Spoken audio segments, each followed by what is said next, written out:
Eh bien bonjour à tous, bien content de vous retrouver cette semaine encore. Alors cette fois-ci j'ai décidé de peindre une rue du village d'Aise. Un sujet un petit peu plus compliqué cette fois, on a des perspectives qui rentrent en ligne de compte. Alors j'ai pas montré le dessin, si vous êtes intéressé faites-moi le savoir pour une prochaine fois. Cette fois-ci je vous conseille en fait de faire un quadrillage. Alors le quadrillage, il y a des bonnes choses avec, puis évidemment il y a quelques inconvénients. Alors les inconvénients, on va commencer par ce qui est négatif, c'est que évidemment si vous ne faites que du quadrillage, vous apprendrez jamais vraiment bien à dessiner d'une manière naturelle.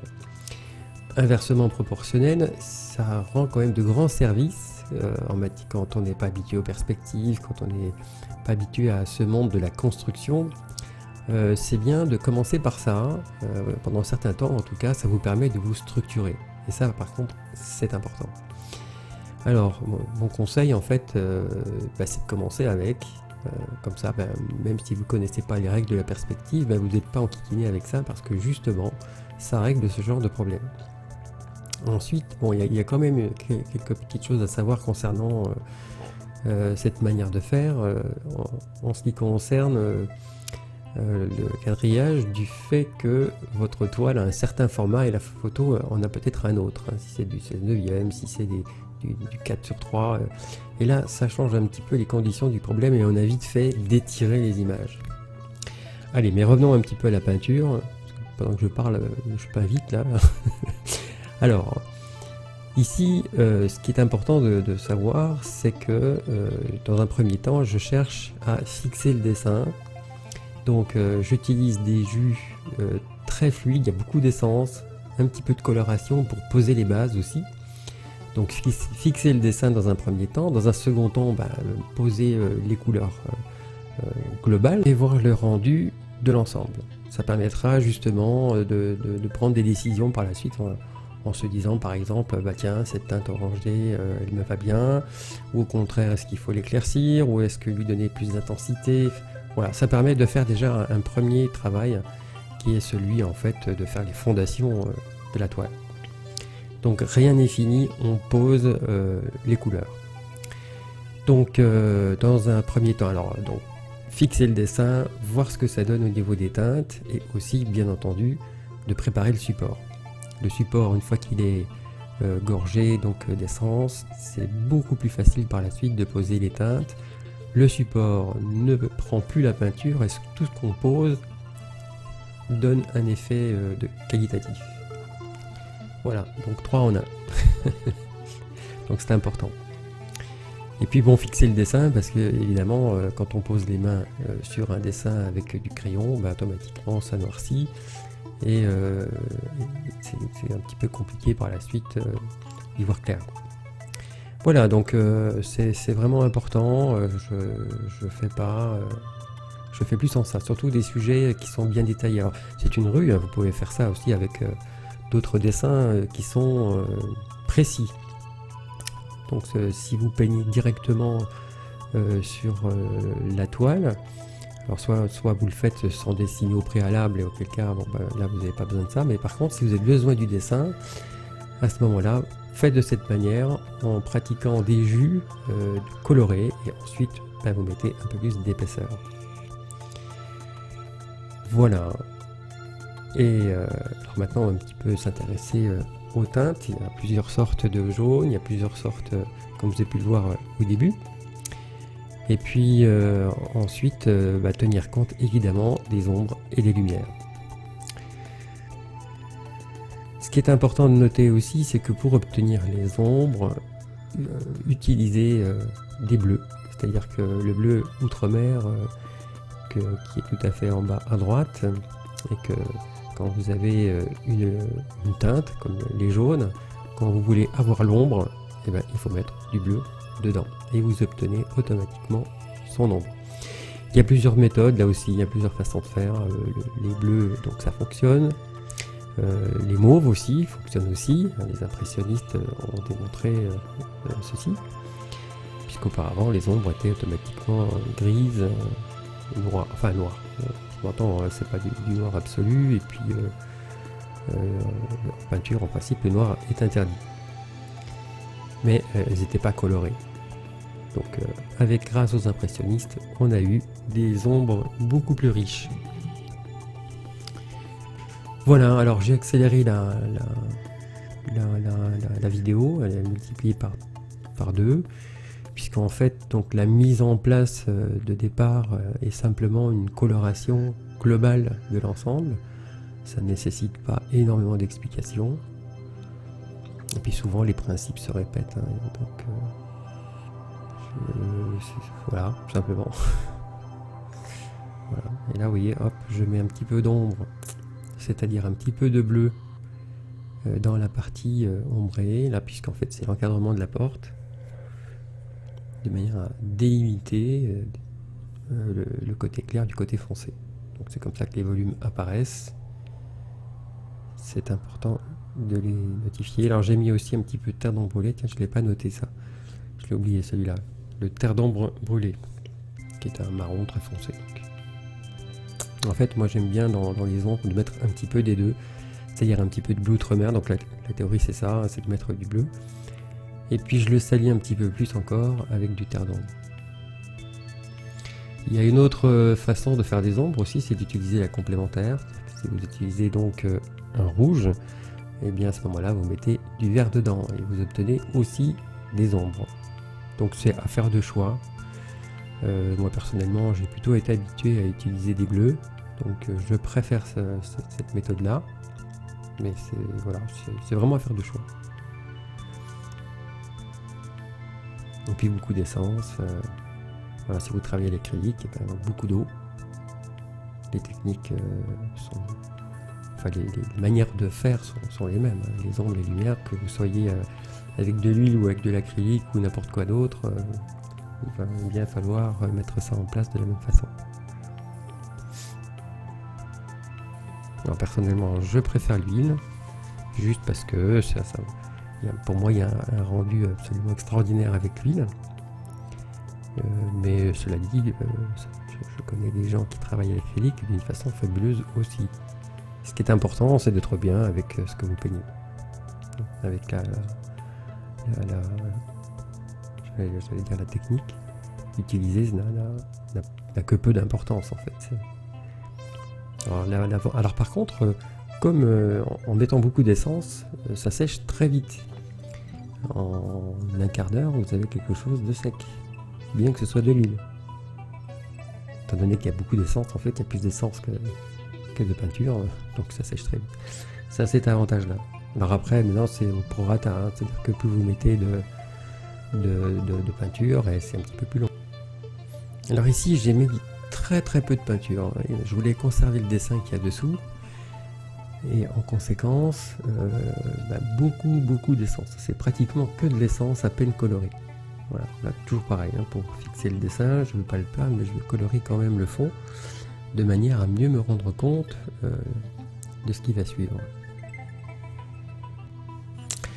Ce qu'on peut dire aussi que cette manière de faire ressemble un petit peu à l'aquarelle.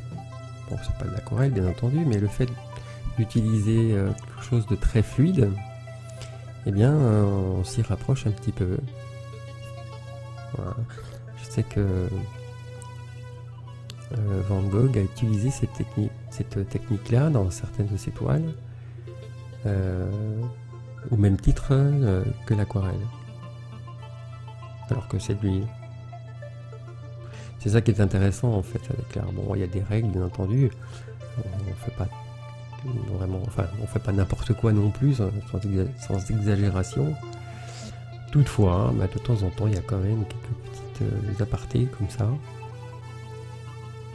Puis chacun fait ce qu'il veut après tout.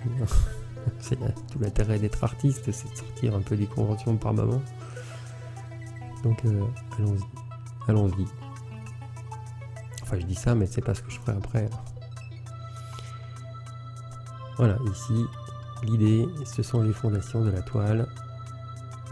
Et puis bon, ça permet encore une fois de mieux se rendre compte. On observe là sur le côté la photo. On a des zones bien claires, on a des zones bien à l'ombre aussi. Il y a toutes sortes de textures de murs lisses et textures de murs avec des pierres. C'est très intéressant de peindre les pierres. Et là, ce qui est intéressant justement, c'est un contraste entre lisse et épaisseur.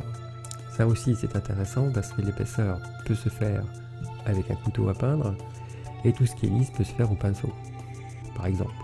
C'est pas une obligation, mais j'aime bien cette différence de technique. Ça permet des contrastes de matière. On peut tout faire au couteau, comme on peut tout faire au pinceau, c'est évident. Et j'aime bien en fait ces différences là aussi.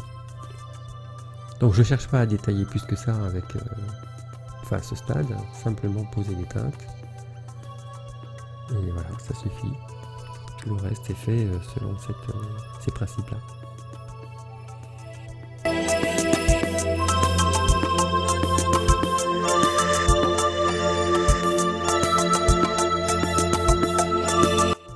Voilà, j'essaie de définir aussi un petit peu les choses. C'est pas forcément, tout n'est pas forcément marqué. Là, on a un petit chemin rose en fait que j'ai pas défini, mais je le définis donc en le peignant là maintenant.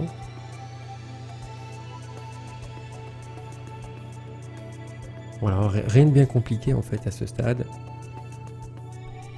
C'est important en fait de mettre des stades dans votre travail, de pas se lancer comme ça dans les détails tout de suite maintenant. Les détails, ce sont des bavards qu'il faut faire taire, disait un professeur. Et c'est vrai, on a vite tendance à commencer par ça, parce qu'on voit, parce qu'on se rattache, c'est un repère. Mais c'est une erreur. Le repère d'abord, c'est... Enfin, le repère, il faut faire les choses dans leur globalité. Si vous commencez par une fenêtre, sans faire la maison, vous n'aurez peut-être pas assez de la feuille ou de la toile, parce que finalement la fenêtre est trop grande. Et vous ne pourrez pas faire le tableau entièrement, parce qu'en fait, il faudrait une toile de 3,50 m sur 1 mètre. Voilà, donc il faut commencer par quelque chose, par la globalité. C'est valable dans le dessin, c'est valable aussi dans les couleurs. Voilà, c'est du remplissage. Tout en conservant aussi les effets de lumière. Là, j'ai commencé par faire quelque chose de clair. Et je vais donc le faire plus foncé en descendant. Voilà. Ça aussi, les perspectives aériennes sont importantes à placer. C'est le cas là sur le sol, pardon. Et là, tout de suite, ça change. Ça donne du volume. Important.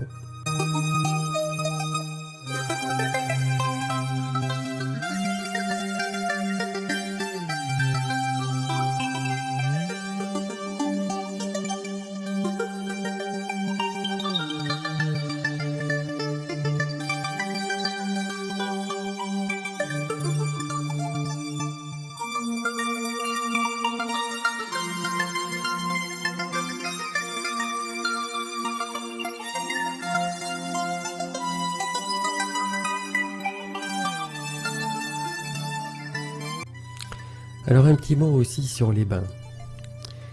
Ce que j'appelle les bains, c'est les jus de départ. Vous remarquerez que dans les mélanges que je fais, je pars de la couleur de base. Donc si c'est un mur orangé, là par exemple, je vais tout faire à partir de ça. C'est vraiment important pour garder l'unicité des couleurs. C'est-à-dire que vous variez vos teintes, mais par contre, vous variez dans votre jus de départ, dans votre bain de départ. C'est très important. Si vous utilisez 50 oranges pour faire les différences, ça c'est une erreur à ne pas faire. Souvent on ne saisit pas bien en fait la différence qu'il y a entre la diversité et l'unicité. L'unicité, c'est que vous faites ces variantes grâce à ce bain et tout s'harmonise grâce à ça. Alors que l'harmonie des couleurs, vous la perdez à partir du moment où vous allez utiliser des couleurs différentes et des bains différents. C'est valable pour tout, quelles que soient vos teintes, que ce soit dans les verts, les bleus, les rouges, enfin peu importe. Ce qui est important, c'est de conserver cette unicité. Ça va créer l'harmonie.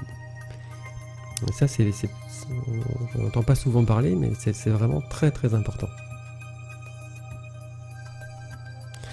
Voilà, alors ensuite là j'ai posé quelques teintes un petit peu plus foncées, puisqu'on a un petit peu d'ombre vers le centre des escaliers qui s'éclaircissent aux extrémités. Voilà, n'hésitez pas à varier très légèrement vos teintes de manière à comprendre par la suite ce que vous avez fait. Bon, après ça devient une habitude, hein, ça devient automatique, mais quand c'est pas automatique, il faut le préciser, voire même plus que de raison. Ça permet de se forcer à bien comprendre les choses.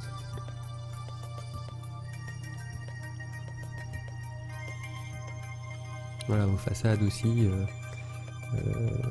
même si dans la réalité en fait vos façades sont identiques, quelquefois d'une maison à l'autre elles sont de même couleur, de même teinte, et bien dans votre toile, faites une petite différence, parce qu'on ne comprendra pas que c'est une maison différente. Dans la réalité on ne la mettra pas en doute, mais sur une toile on mettra ça en doute tout de suite, ça sera automatique. Voilà, et bien on arrive bientôt à la fin de cette première partie. Voilà, j'espère que ça vous aura apporté quelque chose. C'est pas évident de faire ce genre de sujet. Il y a pas mal de détails. Ce qui est très joli dans ce style de peinture, c'est les vieilles maisons, les vieilles pierres. C'est toujours un régal de faire ça, avec des fleurs. Donc on a les verres. Ça permet vraiment d'avoir une belle et grande liberté dans la peinture. C'est toujours très très joyeux, très très sympathique. Voilà, bien, je vous souhaite une très bonne journée et j'espère encore une fois que cette vidéo vous aura été utile. À très bientôt pour la prochaine fois et bonne journée à tous.